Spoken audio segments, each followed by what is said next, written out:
ពិភពនយោបាយរបស់ថៃកាន់តែចម្លែកមិនសន្យាការងារមិនសន្យាសេដ្ឋកិច្ចតែសន្យាឲ្យស្អាតជាងមុន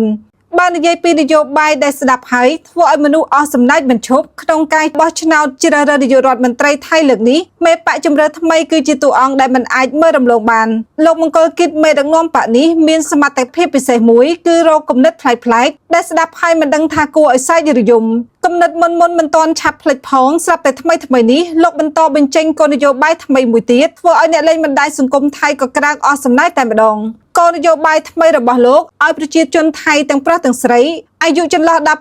ដល់60ឆ្នាំអាចខ្ចីលុយរដ្ឋចំនួន20,000 បាតក្នុងម្នាក់យកទៅកែសម្ផស្សកែមុខមាត់កែរូបរាងតាមចិត្តដែលចង់ធ្វើលើពីនេះទៅទៀតរយៈពេល5ឆ្នាំនៃការបង់រំលោះសងវិញការប្រាក់ 0% ស្ដាប់ដំបូងមនុស្សខ្លះគិតថាវាជាពាណិជ្ជកម្មហាងកែសម្ផស្សប៉ុន្តែលោកបានលើកឡើងថាវាជាគោលនយោបាយបោះឆ្នោតថ្មីទាក់ចិត្តប្រជាជនថៃអ្នកស្នេហាវិស័យកែសម្ផស្សដែលឲ្យខ្ចីលុយ20,000 បាតក្នុងម្នាក់យកទៅកែសម្រស់ឲ្យស្រស់ស្អាតដែលមតិរបស់មហាជននៅលើបណ្ដាញសង្គមថៃមានតែពាក្យថាអស់សំណើចហួសចិត្តនិងមិនហ៊ានជឿព្រោះមិនធ្លាប់ឃើញបកនយោបាយណាមកផ្ដោតលើការស្អាតជាងសេដ្ឋកិច្ចបែបនេះឡើយចុងក្រោយមិនដឹងថាគោលនយោបាយនេះនឹងជួយឲ្យប្រទេសរីកចម្រើនឬជួយឲ្យប្រជាជនស្អាតឡើយប៉ុន្តែបានជួយឲ្យមនុស្សសើចមួយវគ្គធំតែម្ដង